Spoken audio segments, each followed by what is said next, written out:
Alors bonjour à tous et bienvenue dans cette nouvelle vidéo. Donc aujourd'hui nous allons parler d'un sujet qui est effectivement un sujet que beaucoup d'empathiques ressentent et donc je voudrais poser des mots là-dessus. C'est effectivement l'épuisement lié à un excès d'empathie. Alors qu'est-ce que c'est exactement? C'est-à-dire que quand on est très empathique, on va ressentir énormément les émotions des autres, quelles qu'elles soient. Et donc généralement la souffrance de l'autre va faire en sorte de provoquer chez nous-mêmes, chez la personne empathique, une souffrance. Et tout excès en fait peut faire en sorte que la personne arrive à une saturation, à un niveau tel que la personne s'épuise, elle ne sait plus quoi faire. Dans quel cas exactement?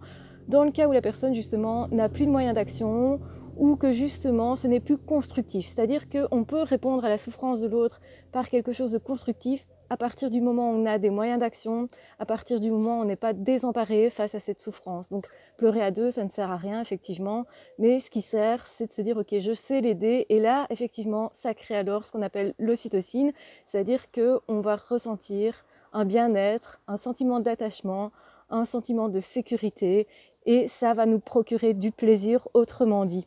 Donc l'empathique va rechercher ça. C'est pour ça qu'il va aider son prochain, c'est parce que ça procure aussi du plaisir en lui et c'est une forme d'amour qu'il va partager, une forme de lien aussi qu'il va partager. Bien entendu, quand ça devient excessif, soit parce qu'une seule personne en demande énormément et justement n'est jamais reconnaissant, ou en fait que les bénéfices ne sont jamais que de courte durée, du coup la personne empathique a l'impression que tout ce qu'elle fait ne sert à rien, elle va commencer à s'épuiser à un moment donné. Donc elle continue de répondre à la demande de l'autre, à l'envie d'aider, etc., qui est aussi une envie qu'elle a personnellement, donc qui n'est pas vraiment dépendante de l'autre, mais ça risque à un moment donné d'être de trop, donc par rapport à une personne.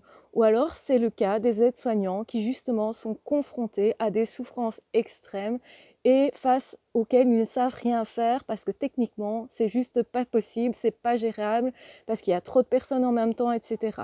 Donc l'empathique généralement il a peur d'être submergé par trop de douleur, par trop de souffrance et une souffrance à laquelle il ne sait pas réagir ou il n'a pas les moyens d'action. C'est vraiment dans ce cas-là qu'il va y avoir un épuisement de l'empathique. Donc voilà, je rappelle qu'un empathique, c'est quelqu'un qui va ressentir énormément les émotions, les besoins des autres, etc. Mais il n'est pas obligé de répondre à ces besoins-là. Donc c'est une décision ensuite d'y répondre ou pas.